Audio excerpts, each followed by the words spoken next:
दोस्तों एक सवाल आता है आजकल, जब भी हस्बैंड और वाइफ की काउंसलिंग चलती है तो वहाँ पे क्या होता है कि सामान की लिस्ट दे दी जाती है उनको। अब दिक्कत यहाँ पे क्रिएट होती है, पुलिस वाले महिला सेल वाले भी ये कहते हैं कि आपको सामान लाना पड़ेगा या इसका जवाब आपको देना पड़ेगा। लोग बड़े कंफ्यूज हो जाते हैं, वहाँ पे थोड़ा सा डराया जाता है, थोड़ा सा फोर्स किया जाता है इनको एक तरह से। तो उस सिचुएशन में लोग सोचते हैं कि यार पुलिस वाले पकड़ लेंगे हमको, महिला सेल वाले हमको अरेस्ट करा देंगे वगैरह वगैरह, काफ़ी कुछ सवाल आ जाते हैं।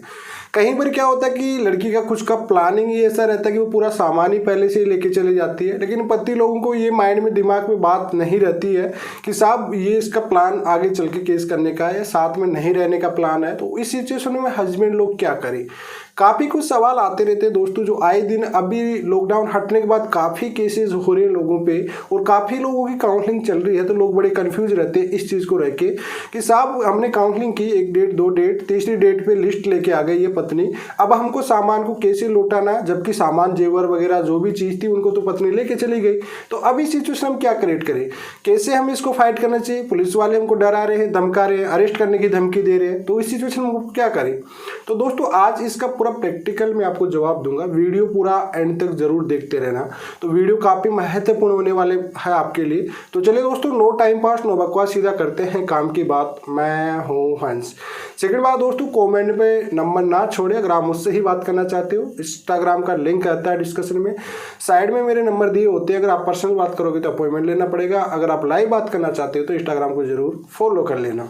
देखिए दोस्तों, स्त्रीधन 406 उसमें होता है 3 साल की पनिशमेंट होता है, और जो भी शादी में सामान दिया होता है, चाहे वो जेवर हो, चाहे वो कोई भी बेड हो, कूलर हो, किसी भी प्रकार का, चाहे वो चल या अचल, किसी भी तरह की, मतलब पूरी जो भी चीज़ें आती है वो पत्नी का ही अधिकार होता है मैक्सिमम। और उस स्त्री धन में आप वो भी काउंट कर सकते हो जो पति की तरफ से दिया जाता है शादी के टाइम पे। अब ये पूरी तरह से एक स्त्री धन होता है, इसकी कैटेगरी होती है 406, एक सेक्शन लगता है आपके पास। अब यहाँ पे क्या होता है, सामान की लिस्टें दे दी जाती है। अब मैक्सिमम देखो यार, जब शादी कोई भी करता है, हस्बैंड हो चाहे वाइफ हो, कोई इस चीज़ को ज़्यादा इंपॉर्टेंट नहीं देता। शादी को बिगाड़ने के इरादे से कोई थोड़ी करता है शादी करते हैं कि लंबे चलेंगे। तो मैक्सिमम क्या होता है, एविडेंस नहीं होते काफ़ी जगह। एक आप इसके लिए कानून पढ़ना चाहते हो, मैं एक प्रैक्टिकल बताता हूँ। अगर आप लॉ पढ़ना चाहते हो तो इसके लिए होता है नियमावली 1985। जी हाँ, नियमावली 1985 हिंदी में अगर आप सर्च करके कहीं रीड करोगे तो उसमें पूरी डेफिनेशन दी गई है, इसकी पूरी तरह से क्लियरली दी गई है, जिसमें बताया गया है वाया कोर्ट के थ्रू आप देना चाहते हो तो भी आप उसका बेटर रिप्लाई दे सकते हो। जब भी आपके सामान जो भी मांग रहे हैं, जैसे महिला सेल से आपके पास लिस्ट आई है, तो उसमें से काफ़ी ऐसी चीज़ें होती है जो कि बिल्कुल कैपेबल, मतलब अवेलेबल होती नहीं है, जिसको कोई मान्यता दी नहीं जाती कोर्ट से। अब ऐसी कौन सी चीज़ें होती है, जैसे उसमें कई बार क्या होता है कि खाने पीने तक का पैसा मांग लेते हैं, बारात का, गार्डन का, इन सब चीज़ों को। अभी ये कोर्ट में ये चीज़ें वैलिड नहीं होती कभी भी। तो आप अगर आपकी लिस्ट में ऐसी चीज़ें होती है तो इन चीज़ों को आप हटाइए। जेवर वगैरह चीज़ें ज़्यादा बड़ा चढ़ा कर लिखी गई है तो उनका आप रिप्लाई में सीधा सा बोल दीजिए कि साहब ये जो जेवर था, इनको अपनी वाइफ थी, जो भी मैसेज है वो आपको इसको पहले से ही ले जा चुकी है, ठीक है। अब बच्चा कूलर, बेड फेड जो भी है, उस सामान को आप प्रैक्टिकल एक्सेप्ट कर लीजिए, सबसे बेस्ट है, क्योंकि आपको आगे चल के सपोर्ट में मिलेगा कि आप कोऑपरेट कर रहे हो केस में। साथ में जो भी सामान है, जो भी आपके पास अवेलेबल है, उसको आप लिखित में दे दीजिए कि इनका ये बेड, कूलर, ज्वेलरी भी अगर आपके पास है। देखो होनेस्टली जो रिश्ता खत्म हो रहा है तो आप उस चीज़ को रख के कोई फायदा नहीं है। जो आपकी चीज़ है उसको आप दे दीजिए, जो चीज़ नहीं है उसके लिए आप बोल दीजिए। वहाँ पे पुलिस भी, महिला सेल भी है, हर चीज़ ये कोऑपरेट करता है कि लड़का कोऑपरेट कर रहा है हमको, ठीक है। और उसके एक रिसीविंग प्राप्त कर लीजिए। मैक्सिमम आपकी 406 है ना, वहाँ पे खत्म हो जाती है। फिर भी अगर आपकी लग जाती है तो कोर्ट में क्या होता है, बर्डन ऑफ प्रूफ का पास लड़की के पास होता है, और यहाँ पे कोर्ट में जाने के बाद नियम वाली 1985 लग जाती है। और 1985 जो नियम वाली है उसको अगर आप क्लियरली पढ़ते हो तो वहाँ पे उसकी डेफिनेशन क्लियरली बताई गई है दोस्तों, कि भाई अगर कोई भी होता है, जो भी सामान शादी में होता है, उसमें पहली बात तो दिया किसको था, प्रमुख कौन था, उसका कहाँ पे रखा गया था, कौन उसका रिस्पॉन्सिबिलिटी था। हस्बैंड को दिया गया था, हस्बैंड के माँ बाप को दिया गया था। अभी वो सामान कहाँ पे रखा गया है, उसकी क्या रसीद आपके पास है, क्या आपके पास उसके कुछ एविडेंस है या नहीं है, सब कुछ आपको प्रूफ लड़की को देना पड़ता है। और 99% लड़कियों के पास ये सब चीज़ें सेव नहीं होती है, क्योंकि जब शादी करती है तो ये माइंड में किसी के भी नहीं रहता है कि ये सब कुछ सामान की लिस्टिंग वगैरह जो भी एविडेंस है उसको इकट्ठा करके रखना होता है। वो चीज़ें नहीं होती है। कहीं जगह फैमिली कोर्ट में ये चीज़ें वीडियो ऑडियो होते हैं, जो वीडियोग्राफ वीडियोग्राफी होती है शादी की, उनको चीज़ों को वैलिड मानी जाती है। तो उन चीज़ों में अगर ये शो ऑफ हो रही है तो उन चीज़ों को आपको देना ही पड़ेगा हर किसी सिचुएशन में। ये मान के चलिएगा आप कभी बच नहीं सकोगे उन चीज़ों से। और आपको पता है नॉन बेलेबल ऑफेंस होता है स्त्रीधन में, 3 साल की पनिशमेंट होती है और नॉन बेलेबल ऑफेंस होता है। तो कोशिश ये करिए कि आपके पास जो भी है, जैसे बर्तन भांडे जो भी आते हैं, जो बेड कूलर जो भी चीज़ें हैं, उनको देने की कोशिश कीजिए, रिसीविंग लीजिए। और 406 कोर्ट में जाने के बाद जेवर वगैरह होता है उसको प्रूव करना पड़ेगा उनको, ठीक है। उनके लिए रिसीविंग वगैरह सब आएगी।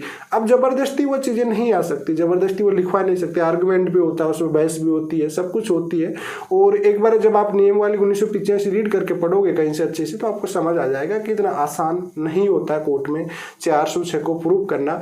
इस वजह से लड़की वाले हमेशा ये फोर्स करते हैं, लड़की का एडवोकेट भी हमेशा ये फोर्स करता है कि ये जो सामान है ये किसी न किसी प्रकार से पुलिस थाने या महिला सेल के अकॉर्डिंग ही रिकवर हो जाए तो सबसे बेस्ट ऑप्शन है। तो दोस्तों आप हमेशा जो भी स्त्री धन का सामान होता है उसमें जो भी, देखो ये मोटा मोटा सामान है, बर्तन हो गए, जैसे आपके कोई भी बर्तन भांडे हो जाते हैं, या फिर हो गई भैया वो जो भी सामान होता है आपका क्या बोलते हैं, जैसे बेड कूलर हो गया, टीवी फ्रिज हो गया, या अब ये चीज़ें मोटी मोटी, ये आपका कोई वीडियोग्राफी वगैरह जो भी हुई होगी उसमें क्लियर आई होगी। तो ये चीज़ें आपको रिसीविंग देके अपने आप को ये साबित करना कि बिल्कुल आप पूरी तरह से कोऑपरेट कर रहे हो पुलिस को। एंट्री सपेटरी बेल में कहीं बार रोक लगा दी जाती है 406 की वजह से, आपको पता हो तो इन चीज़ों को आपको प्रैक्टिकल करना है और इन चीज़ों को सपोर्ट करना है और इन चीज़ों को दे देना है, आपको रखना नहीं है। इन चीज़ों को रख के आप बिना वजह से क्या करना, कोई मतलब है नहीं। तो इस वजह से इन चीज़ों को मेन लड़ाई होती है वो जेवर पे ही होती है। जेवर पे किस प्रकार की लड़ाई होती है वो मैं आपको समझा देता हूँ। कहीं पर लड़की का सामान होता है वो रह भी जाता है, सास ससुर के पास रह भी जाता है, ऐसा नहीं है कि वो पूरा ही सामान लेके हर लड़की लेके चले जाती, नहीं, कहीं पर लड़कियों के सामान रह भी जाते हैं, ठीक है। और कहीं पर लड़कियां उस बात की जिद कर लेती है जो सास ससुर देते हैं लड़की की तरफ से, क्योंकि वो भी स्त्रीधन कैटेगरी में आती है, राइट उस पर महिला का, ये बात सही है। लेकिन जब आपके वाद विवाद बढ़ जाते हैं दोनों के, तो फिर लड़के वाले देना पसंद नहीं करते। मैं जो आपका सामान वो आप रखिए, हमारा जो सामान हमको दीजिए, फ्री कर दीजिए। और म्यूचुअल में जाके अगर आप कहीं भी इस चीज़ के बारे में टॉपिक में बात करते हो तो डेफिनेटली यही चीज़ क्लियर होके आती है कि भाई अपना अपना सामान लीजिए, जो लगा खर्चा जो भी ले दवा के खत्म कर लीजिए मैटर को, यही सॉर्ट आउट होता है इसका। तो इस तरह से आप लोग जेवर को लेके लड़की कोर्ट में मैक्सिमम नहीं प्रूव कर पाती है, इस वजह से वो लंबी लिस्टें लेके आती है वहाँ पे, और उन लिस्टों से पुलिस के द्वारा फोर्सफुली कैसे भी आपको रिकवर कराना चाहती है। पुलिस आपको अरेस्ट नहीं कर सकती, पीसी में डाल सकती है, आपको 1-2 घंटे 4 घंटे के लिए बिठा सकती है, उससे ज़्यादा पुलिस आपको कोई हरासमेंट नहीं कर सकती, क्योंकि 24 घंटे के बाद पुलिस को मजिस्ट्रेट के सामने पेश करना पड़ता है और वहाँ पे एक रिपोर्ट पेश करनी पड़ती है। अब पुलिस ये चीज़ कभी पेश नहीं करेगी आपके साथ में कि साहब इन्होंने सामान नहीं दिया इस वजह हमने अरेस्ट कर दिया, क्योंकि ये पावर पुलिस के पास है ही नहीं, ये पावर कोर्ट के पास है। कोर्ट जब ऑर्डर देगा कि हाँ इनका सामान इनके पास है, उसके बाद पुलिस आपको अरेस्ट कर सकती है, अदरवाइज आपको डायरेक्टली नहीं कर सकती। तो आपको डरना नहीं चाहिए। जब पुलिस आपको डराने लग जाती है, धमकाने लग जाती है, तो लोग सोचते हैं कि नहीं यार ये पुलिस वाला ये तो डरा देगा, ये कर देगा, ऐसा कुछ नहीं है। देखो पुलिस की बात करने का तरीका ही अलग होता है, वो बात रखिए आप हमेशा। पुलिस से अच्छे की फट जाती है, ठीक है। तो वो चीज़ें हमेशा याद रखिए आप लोग, उनसे डरने का नहीं होता। थोड़ा कॉन्फिडेंस में रहिए, थोड़ा सा ट्यूनिंग अपनी अच्छी रखिए, अच्छा कॉन्फिडेंस बात करिए कि सर देखो जो सामान था इनका वो हम रख दिए, जो भी कूलर बेड कूलर जो भी नॉर्मली सामान होता है उनको पूछा नहीं का, आपको नहीं रखने का, ओके। अब जेवर की बात है उसके लिए क्लियर बोल ली कि साहब उसका जो सामान है उसी के पास है, हमारे पास वो सामान है भी नहीं किसी प्रकार से, तो वो सामान के लिए पुलिस वाले आपको ज़्यादा फोर्सफुली नहीं करेगा। और पुलिस भी समझता है आज की डेट में डिजिटल इंडिया एडवांस दुनिया चल रही है आज की डेट में, तो हर कोई अपना सामान अपने पास रखता है, कोई नहीं छोड़ता। कोई सास ससुर, वो पुराने वाले ज़माने गए कि बक्सों में सास के पास पूरा सामान होता, हर बहू का सामान रहता था, आजकल वो वाला फंडा नहीं रहा। आजकल जिसका है उसी के पास रहता है। स्पेशल जो ज्वेलरी होती है वो उसी के पास होती है, जो लड़की की ज्वेलरी होती है वो लड़की के ही पास होती है, सास ससुर के पास नहीं होती है। कहीं पर बाई चांस हो जाती है, ये बात मैं आज भी बता रहा हूँ, 10 या 20% महिलाओं की पत्नियों की ज्वेलरी सास के पास ही होती है आज भी, क्योंकि मैक्सिमम लड़के जो गवर्नमेंट सर्वेंट वाले होते हैं वो गाँव से ही बिलोंग करते हैं मैक्सिमम, और 95% केस होते हैं वो गाँव वालों, वो कहते हैं ना सरकारी कर्मचारियों पर भी होते हैं। सबसे बड़ी बात आपको और बता दूँ मैं, तो ये सिचुएशन होती है, तो कई जगह रह जाती है। तो देखो ऑनेस्टली अपने आप को ऑनेस्टली शो अप करिए आप यार। देखो किसी के ये उम्मीद मत रखिए कि यार उसने मुझसे, अगर जब रिश्ता ही खत्म हो रहा, आप एक चीज़ समझिए, जब रिश्ता ही खत्म हो रहा तो फिर उन सामानों के बर्तन से आपकी ज़िंदगी नहीं कटने वाली। जो है दे दीजिए, गलत लिखा रहे मना कर दीजिए, फुल एंड फाइनली है। पुलिस आपको अरेस्ट नहीं कर सकती जब तक कोर्ट का ऑर्डर नहीं आ जाता। तो हमेशा पुलिस से कभी मत डरिए आप लोग। पीसी के लिए मैंने बोल दिया, मतलब पुलिस कस्टडी आपको 1-2 घंटे बिठाएगी, उससे आपको डर लगेगा, तो इस सिचुएशन में आप हड़बड़ा जाओगे, तो वो वाली सिचुएशन नहीं होगी क्रिएट। आई होप आपको समझ में आ गया होगा, पूरी प्रैक्टिकल चीज़ मैंने बता दिया आपको।